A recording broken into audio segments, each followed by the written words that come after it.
हरे कृष्णा। दोस्तों, आजकल आप देख ही रहे हैं कि पूरे भारत और जंतर मंतर पे प्रोटेस्ट हो रहे थे और हो भी रहे हैं। तो आज का मेरा प्रश्न यही है और टॉपिक भी यही है, क्या सरकारें बदलने से क्या समाज बदल जाएगा? मान लीजिए आज आपके मन पसंद की सरकार आ गई, चलिए बीजेपी हट गया, तो क्या कल से आपके घर में शांति आ जाएगी? कल से क्या पति पत्नी का में प्रेम बढ़ जाएगा? क्या बच्चे आपके संस्कारिक हो जाएंगे? क्या लगता है आपको? शायद आंसर नहीं होगा, क्योंकि समाज सिर्फ बाहर से नहीं बदलता है, समाज भीतर से बदलता है। खाली नारे लगाने से कि देश बदलना चाहिए, देश बदलना चाहिए, सरकारें बदलनी चाहिए, इससे काम नहीं चलेगा। क्योंकि श्रीमद् भागवत पुराण कहता है, क्या आपका मन बदला? अगर आपका मन नहीं बदला तो आपकी शिकायतें नहीं बदलेंगी, आपकी शिकायतें जस की तस रहेंगी। लेकिन अगर आपका मन बदल गया तो हो सकता है कि वही व्यक्ति पूरे समाज को बदलने का कारण बने। उदाहरण हम लोग देख सकते हैं महाभारत से। धृतराष्ट्र को मालूम था कि दुर्योधन गलत है, मेरा बेटा गलत है, फिर भी उसे रोका नहीं, गलत करने दिया। परिणाम क्या हुआ? परिणाम यह हुआ कि पूरा राष्ट्र युद्ध में झुलस गया। युधिष्ठिर महाराज कहते हैं कि 160 करोड़ 20 हजार लोग युद्ध में मारे गए थे। क्यों? इसका कारण बाहरी नहीं था, भीतरी था। भीतरी मोह, ईर्ष्या, द्वेष, अशांति, यह कारण था पूरे महाभारत का युद्ध का।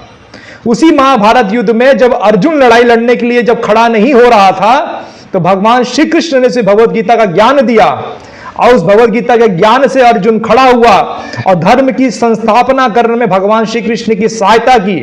क्योंकि जब मन बदलता है, उसी भगवत गीता ज्ञान से उसका मन बदला, और जब मन बदलता है तो कर्म बदलता है, जब कर्म बदलता है तो पूरा समाज बदलता है। इसलिए कलयुग को अपने जीवन में मत आने दीजिए। कलयुग जिसके जीवन में आता है उसके जीवन में अशांति, क्रोध, लोभ और भी बहुत सारी समस्या उसके जीवन में आती है। अगर कलयुग को हटाना है, एक एग्जांपल देता हूं। राजा परीक्षित, उसी महाभारत में जब राजा परीक्षित ने देखा कि कलयुग बैल और गाय को पीट रहा है, तो राजा परीक्षित ने अपना तलवार निकाली कि मैं उस कलयुग को मार डालूंगा जान से। लेकिन जब कलयुग ने उनकी शरण ले ली, उनको सरेंडर कर दिया और उसने अपने रहने की स्थान को मांगा, तो राजा परीक्षित ने उसे जुआ, मदिरा, मांस, परस्त्री गमन और सोना में भी स्थान दिया, धन का लोभ में भी स्थान दिया। क्या ये 5 चीजें आपके जीवन से निकली? अगर नहीं निकली है तो समझिए कि आपके जीवन में भी कलयुग है और अशांति भी रहेगी आपके जीवन में। मान लीजिए कि एक एग्जांपल देता हूं। एक व्यक्ति है, डेली न्यूज देखता है, डेली न्यूज देखता है, उसमें बहस देखता है, बहस करता है, सोशल मीडिया बहस करता है कि सरकारें बदलनी चाहिए, ये करनी चाहिए, वो होनी चाहिए। लेकिन वो अपने घर में अपने पत्नी के साथ में अच्छा व्यवहार नहीं करता है, माता पिता का सम्मान नहीं करता है, बच्चों से कुछ समय नहीं देता है। तो क्या लगता है, उसका जीवन बदलेगा? बिल्कुल नहीं बदलेगा। सरकार बदलने से उसका जीवन नहीं बदलने वाला, समाज नहीं बदलेगा। तो ये बताइए, क्या उसके जीवन, उसके घर का परिस्थिति क्या सरकार बदलने से बदलेगी कि उसके स्वयं के व्यवहार के बदलने से बदलेगी? भगवान गीता में कहते हैं, यदा यदा हि धर्मस्य ग्लानिर्भवति भारत अभ्युत्थानम् अधर्मस्य तदात्मानं सृजाम्यहम्। भगवान संसार में धर्म की संस्थापना करने आते हैं, और धर्म का शुरुआत होता है खुद से, स्वयं से।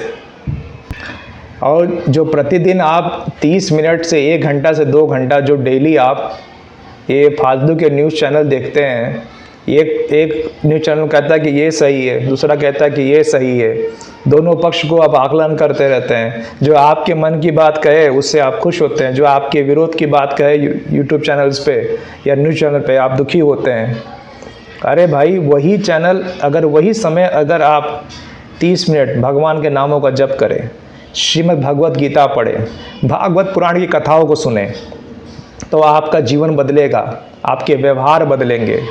कहते हैं जब एक व्यक्ति बदलता है तो उसका पूरा परिवार बदलता है, जब एक परिवार बदलता है तो समाज बदलता है, जब समाज बदलेगा तो पूरा राष्ट्र बदलेगा। समझे?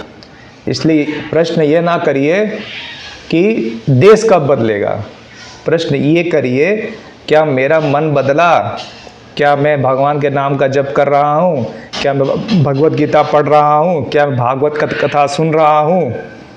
जब ये बदलेगा तो शुरुआत और हमारे जीवन में क्रांति आएगी, हम सुख शांति को प्राप्त करेंगे, समाज बदलेगा, राष्ट्र बदलेगा।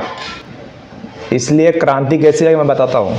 बहस कम करो, समझे? बहस कम करो और भक्ति ज़्यादा करो, न्यूज़ कम करो और श्रीमद् भागवतम ज़्यादा पढ़ो।